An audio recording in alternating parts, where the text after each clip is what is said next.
அன்பார்ந்த இறை மக்களே, கிறிஸ்துவின் மறுப ஜெபக்குழியின் வாயிலாக இன்று உங்களை சந்திப்பதில் நான் பெரும் மகிழ்ச்சி அடைகிறேன். மக்களை சந்தோஷமாக இருக்கீங்களா? நிறைவாக இருக்கீங்களா? மகிழ்ச்சியாக இருக்கீங்களா? மன அமைதியாக இருக்கீங்களா? மக்களே, எது நடந்தாலும் நன்றி என்ற ஒரு வார்த்தை சொல்லி பாருங்கள், நிறைவாக இருக்கும் நமக்கு. ஏன்னா ஒவ்வொரு நாளும் நன்றி சொல்ல வரக்கூடாது. படைத்தவர் அவர் அல்லவா, நம்மளை பார்த்துக்குருவார். சரியா? இன்றைக்கி என்ன இன்னும் இறை வார்த்தை தந்து நம்மளை தேற்றுகிறான்னு பார்ப்போமா? இணைச்சட்ட நூலிலிருந்து அதிகாரம் 8 இறை வார்த்தை 11 14 முடிய. இன்று நான் உங்களுக்கு கட்டளையிடுகின்ற கட்டளைகள், நியமங்கள், முறைமைகள் ஆகியவற்றென்று வழிவியதன் மூலம் உங்கள் கடவுளாகிய ஆண்டவரை மறந்து போகாதபடி கவனமாயிருங்கள். நீங்கள் ஒன்று நிறைவு கொள்ளும் போது, அழகிய வீடுகளை கட்டி அவைகளில் குடியிருக்கும் போது, உங்கள் ஆடு மாடுகள் பழுகும் போதும், வெள்ளியும் பொண்ணும் உங்களுக்கு மிகுதியாகும் போதும், உங்களுக்கு உள்ளதெல்லாம் பெருகும் போதும், நீங்கள் நெஞ்சில் செருக்குற்று அடிமத்தனத்தின் விடாகிய எகிப்திலிருந்து உங்களை கூட்டி வந்த உங்கள் கடவுளாகிய ஆண்டவரை மறந்து விட வேண்டாம். Praise the Lord. எப்படி பாருங்க, நீங்கள் உண்டு நிறைவு கொள்ளும் போது, அழகிய வீடுகளை கட்டி அவைகள் குடியிருக்கும் போது, பாருங்க, ஆடு மாடுகள் பெருகும்போது, வெள்ளியும் பொண்ணும் வாங்கும்போதும் அவர் நம்மளை கூட்டு வந்த கடவுளை மறக்க வேண்டாமா. அப்போ அன்னைக்கு கொடுத்த மாதிரி தானே இன்றைக்கும் கடவுளோடு இணைந்து நடக்காங்க, ஒன்றுமில்லாமல் இருக்கிறாங்க. ஆனால் அவருடைய கட்டளைகளை நாங்கள் கடைபிடிக்கிறாங்க இல்லையா? ஆனால் சோதிப்பவன் பணாசையை கொடுத்து வரும்போது எல்லாமே தலைகீழாக மாறிவிடுது இல்லையா?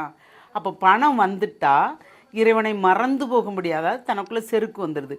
அந்த செருக்கு வரும்போது இறைவனை மறந்து போகும்படி செய்தல்லவா? நான் சொல்லலை மக்களே, இறைவார்த்தை தான் சொல்லுது. ஏன்னா அவருடைய கட்டளைகள் இன்று நான் உங்களுக்கு கட்டளையிடுகின்ற கட்டளைகள், நியமங்கள், முறைமைகள் ஆகியவற்றென்று வழிவியதன் மூலம், அதை தழுவியதால், அவருடைய கட்டளையை நாம் ஏற்றுக்கொண்டதால் நம்ம கடவுளை மறந்து போகாதபடி கவனமாக இருங்கள். ஏனென்றால் நம்ம அவருடைய கட்டளையை கடைபிடிக்கிறோம், அதனால் அவர் நம்மளை ஆசீர்வதிக்கிறார், பல்கு பெருகு செய்கிறார் இல்லையா? அப்போ அவர் நமக்கு வெள்ளியும் பொண்ணும் மிகுதியாக தர்றார். அப்படி மிகுதியாக தரும்போது நமக்குள்ளே நாங்கிற ஒரு எண்ணம் வருது பாருங்கள். ஏன்னா நம்ம இருந்த நிலையை மறந்துடுறோமா? அப்போ நாங்கிற எண்ணம் வரும்போது கண்டிப்பாக கடவுளை மறந்து போக வழி இருக்கும் என்று இறை வார்த்தை உரைக்குது. அதனால் அதை நாம் அந்த அடிமைத்தன விடாய எகிப்திலிருந்து இஸ்ராயல் மக்களை மீட்டு வந்தது போல், நாமல் இப்போ படுகின்ற துன்பங்களது நமக்கு விடுதலை கொடுத்து நமக்கு வாழ்வு தந்தது போல், நம்மளை நிறைவாக ஆசீர்வதிக்கும் போது கடவுளை மறந்து விட வேண்டாம் என்று அவரே சொல்கிறார். அப்போ நாம் எந்த நிலையில் இருக்கோம்? கடவுளை எப்பொழுதும் துதிக்கின்ற, ஆராதிக்கின்ற, போற்றுகின்ற மக்களாக இருக்கிறோமா? அவருக்கு நன்றி சொல்கின்ற மக்களாக இருக்கோமா?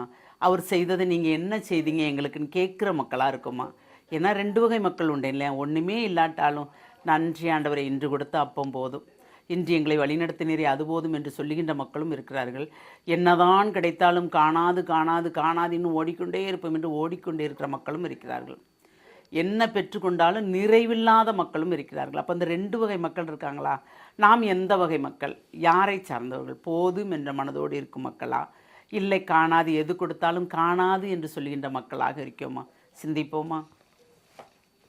எல்லாம் வல்ல இறைவா, நாங்கள் எப்போதும் நீர் எது தந்தாலும் போதும் என்று, ஆண்டவரே, அளவுக்கு மீறி வந்தால்தான் ஆண்டவரே எங்களுக்குள்ளே ஒரு ஆணவம் வரும்.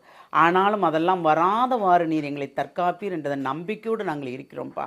அந்த நம்பிக்கை விசுவாசத்தை எங்களுக்கு பெரிதாக்கி நாங்கள் எப்பொழுதும் உம்மோடு கூட நடக்கும்படியும், எங்களுக்கு தேவையானது அன்றாட நீர் தரும்படியும் நீர் ஆசீர்வதிக்கிறீர். அது ஒன்றே போதும் ஆண்டவரே. எப்பொழுதும் நாங்கள் உமக்குரிய மக்களாக இருக்கும்படி நீர் எங்களை ஆசீர்வதிக்கிற கிருபைக்கு நன்றி கூறி உம்முடைய வல்லமையுள்ள கருத்துக்கள் எங்களை முழுமையாக ஒப்புக் கொடுக்கிறேன். ஜெபங்கேக்கும் நல்ல பிதாவே.